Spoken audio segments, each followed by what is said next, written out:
The scorching twin suns of Yuletide-484 beat down mercilessly upon the desert landscape, casting long shadows from the twisted wreckage of the PSSR Super Dreadnought. Winston Gray squinted against the harsh light as he patrolled the perimeter of the makeshift settlement he now called home.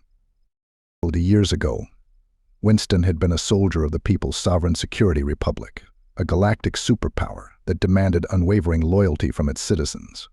But when the PSSR began mandating cybernetic enhancements for all troops, Winston made the decision to go AWOL. He wanted no part in their vision of a mechanized future, where humanity was little more than a cog in the machine. Now he found solace in this small community of 500 souls, all seeking refuge from the oppressive rule of the PSSR. The wreckage of the Dreadnought provided them with shelter and a sense of security, its massive hull offering protection from the harsh elements and prying eyes. As Winston walked the perimeter, he nodded to the other sentries on duty.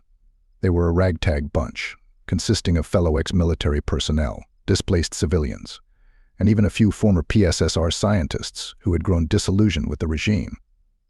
Together they had forged a close-knit community, united by their shared desire for freedom and self-determination. Winston's thoughts were interrupted by the approach of a young man named Ezra, who had become like a little brother to him. "Winston, you better come quick," Ezra said, his voice laced with urgency. "We've picked up something on the long-range scanners." Following Ezra to the improvised command center, Winston studied the display with growing concern. PSSR troop transport had entered the system and was making its way towards Yuletide-484. There could only be one reason for their presence: the settlement had been discovered, and the PSSR was coming to reclaim what they believed was rightfully theirs. Winston clenched his jaw, his mind already racing with plans for the impending battle. He had hoped this day would never come, but deep down, he had always known it was inevitable. The PSSR never let go of what it considered its property, be it a planet, a ship, or even its own citizens. Turning to face the gathered crowd of worried faces, Winston spoke with a calm determination that belied the gravity of the situation. "We've always known this day might come," he said, his voice carrying across the room. "But we've prepared for it. We've fortified our defenses, stockpiled weapons and supplies, and most importantly, we have each other." He looked around at the faces of the people he had come to know and love, seeing the fear in their eyes slowly replaced by a fierce resolve. The PSSR may have numbers and technology on their side. Winston continued, "But we have something they'll never understand: the strength of a community united in the face of adversity." As the room erupted in cheers and shouts of agreement, Winston felt a swell of pride in his chest. These were his people, and he would do everything in his power to protect them, no matter the cost. The battle for their home and their freedom was about to begin, and Winston Gray was ready to lead the charge. The stillness of the desert was shattered by the roar of engines as the PSSR troop transport descended from the sky, kicking up a maelstrom of sand and dust. Winston stood atop the wreckage of the Dreadnought, his eyes fixed on the approaching enemy. Beside him, a group of defenders took up positions, their weapons at the ready. As the transport touched down and its doors opened, a swarm of PSSR soldiers emerged, their cybernetic enhancements glinting in the harsh sunlight. They moved with a mechanical precision, their faces devoid of emotion as they advanced on the settlement. Winston gave the order to open fire, and the air was filled with the cacophony of gunfire and the sizzle of energy weapons. The defenders fought with a fierce determination, using their intimate knowledge of the terrain to their advantage. They took cover behind the twisted metal of the wreckage, picking off the advancing soldiers one by one. But the PSSR troops were relentless, their enhanced bodies and advanced weaponry allowing them to shrug off wounds that would have felled a normal human. They pushed forward, slowly but surely, forcing the defenders to fall back. As the battle raged on, the hills surrounding the settlement became a scene of chaos and carnage. Bodies littered the ground, both PSSR and defender alike, as the sand turned crimson with blood. Winston moved among his people, rallying them, directing their fire, and tending to the wounded. Despite their valiant efforts, the defenders found themselves being pushed back towards the wreckage itself. The PSSR soldiers had breached the outer defenses and were now fighting their way through the narrow corridors and cramped spaces of the converted dreadnought. The close-quarters combat was brutal and unforgiving. Winston and his allies fought tooth and nail for every inch of ground, but the PSSR's superior numbers and technology began to take their toll. The defenders fell back, room by room, level by level, as the enemy pressed their advantage. In the heart of the wreckage, Winston gathered the surviving defenders around him. They were battered, bloodied, and running low on ammunition. The faces that looked to him for guidance were filled with desperation and fear.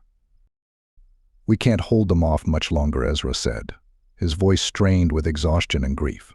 "We've lost too many." Winston nodded grimly, his mind racing as he searched for a solution. And then, with a sudden clarity, he remembered the last resort traps he had set up throughout the wreckage, a fail-safe in case of just such a situation. "We've got one more card to play," he said, a glint of determination in his eye, "but it's going to be risky. We need to lure them into the central chamber." And then he trailed off, the weight of what he was proposing hanging heavy in the air. The others looked at him, understanding slowly dawning on their faces. They knew what he was asking of them, the sacrifice that would be required. But they also knew that it was their only chance. With a final nod of agreement, they set their plan into motion. As the PSSR troops closed in, Winston and the remaining defenders made their stand, ready to face their fate head-on. The final battle for their home and their freedom had begun, and they would see it through to the bitter end. The central chamber of the wrecked dreadnought was a cavernous space, its walls lined with the pulsing conduits and flickering consoles of long-dead systems. It was here that Winston and the last of the defenders made their stand, their faces grim with determination as they faced down the advancing PSSR troops.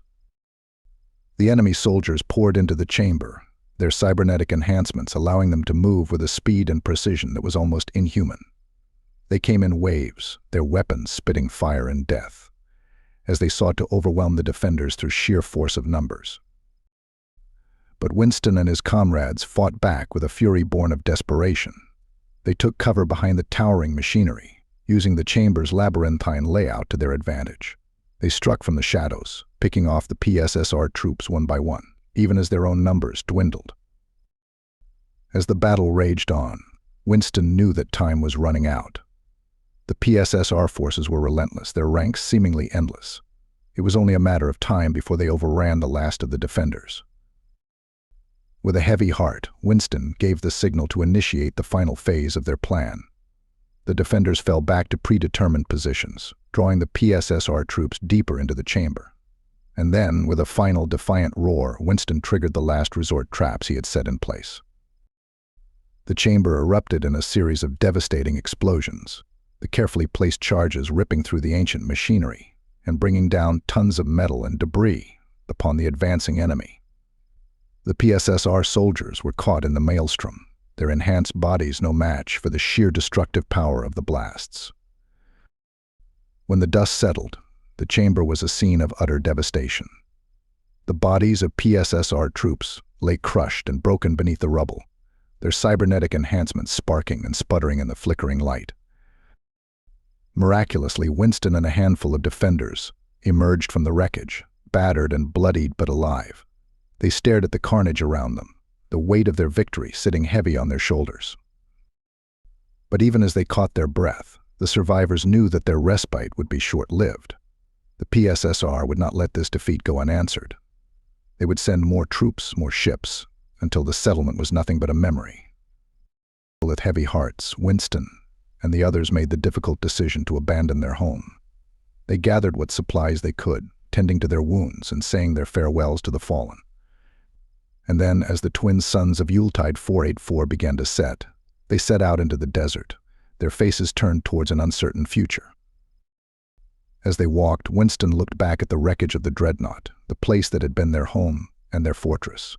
He knew that they might never find another place like it, a place where they could be free from the tyranny of the PSSR.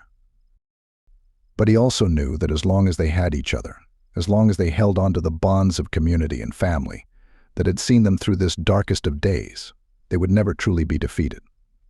They would endure, as they always had, and they would find a way to build a new life, a new home, somewhere out there among the stars.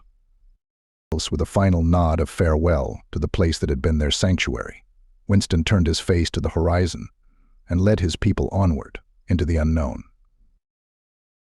I hope you enjoyed this story. As you can tell, the author has a lot more that they want to write in this universe, so leave a like and a comment if you'd like to see it.